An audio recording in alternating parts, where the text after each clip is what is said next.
네, 뉴욕 증시는 또 한 번 강하게 조정을 받았습니다. 특히나 지금 나스닥 기술주의 변동이 굉장히 크게 나타나고 있기 때문에 여기에 대한 분위기 파악이 쉽지가 않았던 또 간밤의 흐름이었는데요. 최현재 전문가의 도움 받아보겠습니다. 전문가님 어서 오십시오. 안녕하십니까. 네, 역시나 어제 반등에 대해서 크게 의미를 부여하지 말자라고 얘기해 주셨는데 바로 하루 만에 반락이 나왔습니다. 어떻게 보셨을까요? 시장 체력이 약해져 있는데 연준 이사가 매파적인 발언을 좀 강하게 하면서 어떻게 보면 울고 싶은데 뺨 때린 격이 아닌가 좀 그렇게 보고 있고요. 그러면서 이제 모두 다 하락을 했는데 다우는 0.8% 하락, 나스닥은 2.2% 하락, S&P 500은 1.2% 하락했습니다. 섹터별로 보면은 뭐 다 약세인데 그나마 헬스케어 섹터만 강보합권에서 좀 선방하는 모습이었고요. 종목별로 보자면은 카니발이 2.4% 상승했는데 최근 일주일간 예약이 창사 이후 최대를 기록했다는 소식에 강세를 나타냈고요. 트위터가 2% 상승했는데 일론 머스크가 트위터 이사회에 합류하기로 하면서 강세를 나타냈습니다. 대신에 뭐 이사회 활동하는 동안에는 지분율을 14.9% 이상 보유하지 않기로 합의한 것으로 보고 있고요. 지금 어제 이제 연준 이사가 강력한 이제 매파적인 발언을 하면서 10년 만기 국채 금리가 급등을 했습니다. 드디어 이제 2.5%를 넘어서서 2.55%로 마감을 했는데요. 2019년 5월 이후 최고치입니다. 브레이너드 연준 부의장은 결국에는 5월에 양적 긴축을 시작할 것이다라고 얘기를 하고 있는데요. 연말께는 더 중립적인 수준이 될 것이다라고 얘기를 하고 있습니다. 지금 현재 인플레 낮추는 것이 가장 중요한 과제라고 얘기를 하고 있고요. 인플레가 진정되지 않으면 더 강한 행동에 나설 것이다 라고 얘기를 하고 있습니다. 그리고 5월에 이제 빠른 속도로 대차 대조표를 축소 시작할 것이다 라고 지금 얘기를 하고 있고요. 체계적인 통화 긴축을 지속할 것이다 라고 얘기를 하고 있습니다. 그 다음에 도이치뱅크는 연준의 통화 긴축 여파로 내년 미국 경제는 침체에 빠질 것이다 라고 얘기를 하고 있는데요. 내년 미국 경제는 2분기 연속 마이너스 성장을 기록할 것이다라고 지금 예상하고 있습니다. 내년 말과 24년 초에 상당한 충격을 받을 것이다 그렇게 얘기를 하고 있는데 다만 이제 경기 침체 발생하더라도 그 강도는 온건한 수준이 될 것이다라고 얘기를 하고 있습니다. 그리고 실업률도 지금 현재보다 1.5% 이상 넘게 오를 것이다라고 얘기를 하고 있고요. 그 다음에 뱅크 오브 아메리카와 JP모건에서는 최근에 뭐 약세장의 랠리는 결국엔 함정이다라고 얘기를 하고 있습니다. 뱅크 오브 아메리카 측에서는 지난 2주간의 뭐 강력한 랠리는 1927년 이후 S&P 500 기준으로 보면은 상당히 약세장 랠리 중에서도 돋보이는 수준이었지만은 결국에는 금리 인상, 인플레, 금리 곡선 역전 등으로 인해서 랠리는 더 어렵다고 지금 얘기를 하고 있고요. JP모건 측은 지정학 리스크도 계속되고 있고 그리고 현재 미국 증시는 리스크 대비 보상 비율이 매력적이지 않다라고 얘기하면서 더 랠리가 지속되기 어렵다 얘기를 하고 있습니다. 알겠습니다. 브레이너드 이사의 발언을 조금 더 저희가 살펴보면서 하나씩 뉴욕장을 점검을 해봐야 될 것 같은데 하루 앞두고 있잖아요. 네. FOMC 의사록 하루 공개를 앞두고 나서 대표적인 비둘기로 저희가 인식하고 있는 브레이너드 이사가 이런 말을 여기에 좀 깜짝 놀랐다라고 할 수가 있겠는데 어느 정도의 강도로 예고하고 있는 건지 이제 그 부분에 대한 긴장이라고 볼 수가 있을까요? 네, 맞습니다. 네. 가장 어떻게 보면 비둘기파적인 인사였는데 네. 50bp 금리 인상도 자기는 찬성할 것이 하고 올해 이제 남은 7차례 금리 인상 네. 전부 다 이제 찬성을 하고 그다음에 양적 긴축 얘기는 파월이 저번에 이제 얘기를 했는데도 불구하고 네. 시장은 이제 조금 더 속도 측면에서는 그동안에는 이렇게 빠르게 할 것이다라는 것을 예측을 안 했는데 네. 이게 이제 시장에 어떻게 미치는 충격파를 좀 계산하면서 좀 하락한 것으로 보고 있고요. 네. 결국 브레이너드 연준 부의장은 세 가지로 좀 압축될 것으로 보고 있어요. 이 사람이 얘기한 게 어제 장황하게 얘기를 많이 했지만은 첫 번째로는 연속적인 금리 인상을 자기는 찬성한다라는 것으로 볼 수 있고 그게 다 50bp인가요? 네, 50bp 포함해서 7회 그렇게 한다는 것을 볼 수 있고 두 번째는 양적 긴축을 얘기를 했지만은 더 빠른 대차대조표 축소를 자기는 원한다라고 얘기를 하고 있는 것으로 보고 있고, 세 번째는 연말께는 중립금리에 더 가까워질 것이다.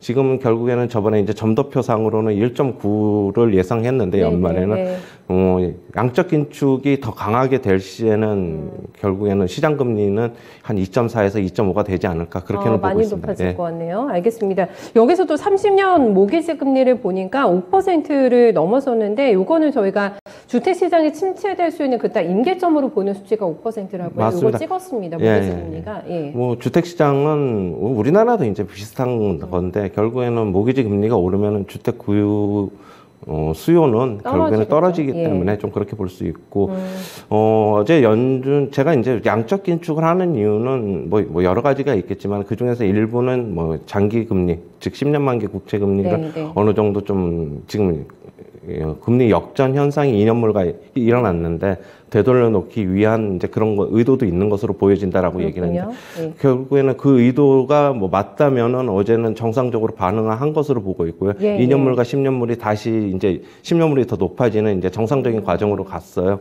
뭐 그렇다고 본다면은 일정 부분 그런 발언은 성공한 것이 아닌가 그렇게는 보고 있습니다. 알겠습니다. 여기서도 이제 도이치방크가 미국의 경기 침체 가능성을 언급했기 때문에 생각보다 강하게 긴축이 진행이 된다면 유동성 시대에는 뭐 진작에 종료가 됐을 것이고 생각보다 뉴욕 증시가 많이 휘청거릴 수가 있겠다. 그 주식 시장을 얘기한 게 아니라 경기적인 부분에 함께 좀 얘기를 했습니다. 이것도 저희가 감안을 해야 되는 부분이 있어요. 그렇죠. 저도 이제 뭐 경기 침체는 피할 수 없을 것이라고 보고 있는데 이제 그 강도가 저번에도 얘기했듯이 경기 침체는 경기 순환 사이클에 의해서 경기 호황과 침체를 이제 반복하는 과정인데 제가 저번에도 말씀드렸듯이 크라이시스 위기 상황으로만 가지 않으면 주식시장 붕괴는 없을 것이다라고 말씀을 드렸고 도이체뱅크에서도 일단은 지금 현재는 온건한 수준이라고는 지금 얘기를 하고 있는데 일단 두 분기 연속 마이너스 성장은 뭐 어쩔 수 없을 것이다라고는 얘기를 하고 있습니다. 네, 결국에는 이런 상황을 보면서 FOMC에서 어떤 발언이 나와도 내일은 버티겠는데라는 또 생각이 들거든요. 먼저 좀 매를 맞은 감도 있습니다. 부의장의 발언 때문에 내일 FOMC에 따른 시장의 영향은 어떻게 보세요?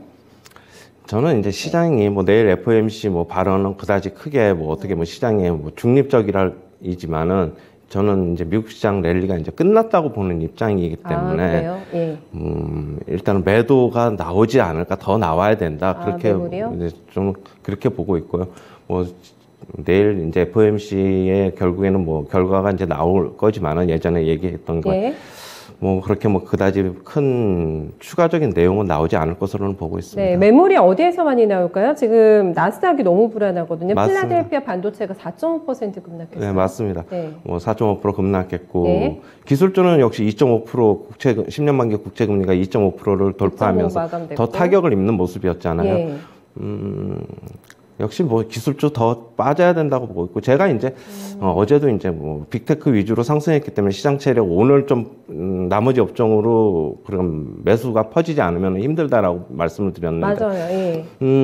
제가 이제 그걸 이제 보는 가장 큰 거는 이제 뭐 지수를 본 것도 있지만은 솔직히 지수가 이제 뭐 어느 정도 전고점하고 나스닥 같은 경우에 전고점이 16,200이었는데 지금 얼마 전에 뭐 나스닥이 14,000 뭐 한 얼마였나요? 잠시만요. 14,600 정도까지가 고점 아니었습니까? 14,600이요? 그런데 물론 이게 저는 이제 애플이 아무리 좋은 주식이라고 하더라도 얼마 전에 최고점이 182달러였어요. 그런데 어제지 오늘 말고 어제자로 한 179달러까지 갔더라고요. 물론 아무리 좋은 주식이라도 저는 이제는 이제 부담스럽다 밸류에이션 상으로 지금 결국에는 뭐 연준이 인플레이션 우려 때문에 금리를 당연히 올리고 그러는 거는 맞는데 연준은 뭐 그런 얘기는 안 하죠. 지금 현재 뭐 금융시장에 거품이 끼어 있다, 주식시장 거품 끼어 있다 그런 얘기는 안 하지만은 뭐 주식시장이 이렇게 올라가면은 더 자신 있게 계속적으로 금리 인상을 하지 않겠습니까? 만약에 그런데 뭐 지금 5월 FOMC를 앞두고 저는 오히려 지금은 시장이 조정을 받아야지만은 제가 저번에 말씀드렸듯이 50bp 5월 달에 금리 빅스텝 안 한다라고 말씀을 드렸고 만약에 계속적으로 조정을 안 받고 5월 FOMC 전까지 시장이 계속적으로 상승하면 50bp 금리 인상을 저는 할 것이라고 보고 있었지만 네. 미리 그 전에 저는 꺾일 것이라고 보고 있었기 때문에 저는 50bp 금리 인상이 결국에는 5월 달에도 결국에는 안 할 것이다라고 보고 있고 시장에서는 계속 어떻게 보면 충격파 겁만 주는 것이라고 저는 좀 보고 있거든요. 저는 애플도 그렇고 테슬라도 $1,000가 저는 넘어가면 뭐 다른 분들은 어떻게 생각하시는지는 몰라도 저는 테슬라 기준으로도 $1,000 넘어가면은 상당히 좀 밸류에이션 부담스럽다는 지금의 입장이기 때문에 네. 일단은 밸류에이션 거품 과정, 제거 과정을 좀 뉴욕 증시도 결국에는 거쳐야 되지 않느냐. 그래서 저는 이제는 네. 빠져야 되지 않느냐. 저는 그렇게 보고 있습니다. 가장 뭐 선호되면서 믿을 만한 주식인 애플과 지금 테슬라를 비유해서 얘기해 주셨는데 이것도 그럼 박스권 트레이딩으로 보고 이제 접근 다 해야 되겠어요? 그렇죠. 계속적으로 이쪽도? 저는 네. 뭐 시장 결국에는 우리나라 시장도 그렇고 미국 시장도 그렇고 네. 아무리 내년까지는 그래도 안 좋게 보고 있거든요. 그러면 계속적으로 많이 빠지면 사고 오르면 파는 그런 트레이딩 전략이죠. 여기서 장기 보유, 애플 아무리 좋아도 장기 보유하면은 네. 결국엔 고점 $180 근처에 사면 또 힘들어지는 거거든요. 네, 저는 네.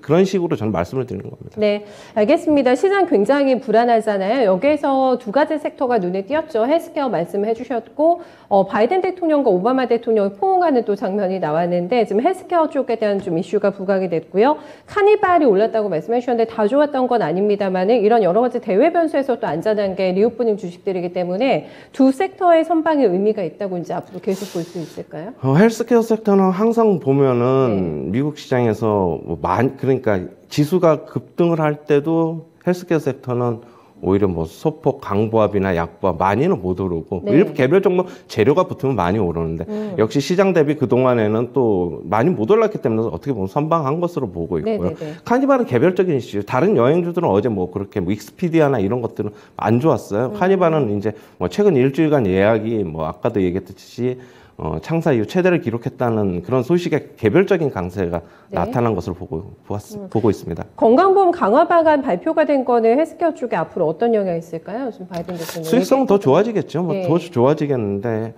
뭐 그게 지금 현재 시장 상에서 그렇게 먹혀 들어갈까 하는 거는 좀 의문은 있습니다. 네, 알겠습니다. 그만큼 요즘에 참 안전한 주식이 없고 길게 좀 대응하기에는 시장 환경이 너무나 좀 불안하기 때문에 이제 단기적인 측면에서 조금 빠르게 트레이딩을 하실 수 있는 분들의 수익이 조금 더 유리하지 않을까라는 생각을 해보게 되는데 마찬가지겠습니까? 우리 시장도 오늘 미국장의 영향 강하게 받을까요? 네, 네. 저는 그렇다고 보고 있고요. 네. 우리 시장 저 어제도 말씀드렸듯이 박스권 상단이 2,700, 코스피 기준으로 60에서 70이라고 말씀을 드렸는데 네. 어제 뭐 공교롭게도 코스피가 2,769를 고점이었어요. 뭐 그렇다고 본다면 역시 뭐 예측한 대로 지금 맞지 않느냐라고 보고 있고 계속적으로 차익 수익 실현해야 된다라고 말씀을 드렸고 다시 리바운딩 과정을 오더라도 이제는 사는 게 아니라 계속적으로 팔아야 된다. 제가 그 관점입니다. 아직 계속. 예. 점차 그렇게 되면 주식보다는 현금이 더 많아지겠어요? 맞아요. 맞아요? 현금 확보 네. 상당 부분을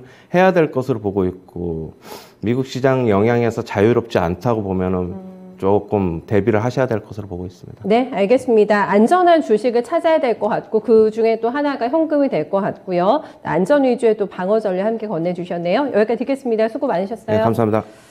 네, 비둘기파로 지금 브레이너드 이사가 전향을 하게 되면서 시장은 다시 한번 뭐 발작에 가까운 반응이 나타났습니다. 특히 국제 시장이 굉장히 많이 좀 움직였기 때문에 우리 시장에는 부담이 될 것 같은데요. 그만큼 현재 상황을 얼마나 심각하게 받아들이고 있는지 방증하는 지표가 될 것 같습니다. 투자 심리가 불안했기 때문에 우리 시장도 오늘 좀 편할 수만 없는 환경 펼쳐질 것 같고요. 그렇기 때문에 내 자산을 지킬 수 있는 그런 안전한 주식을 찾아보셔야겠죠. 네, 어닝 시즌 도래하기 때문에 실적을 하는 키워드 반드시 기억하셔야 될 것 같고요. 수익이 낮다면 그거는 무조건 또 내 수익으로 만들어내는 그런 현금화 전략도 계속해서 활용하시면서 안전한 포트 구성해 보셔야 되겠어요. 최현재 전문가와 함께한 모닝타임즈였습니다.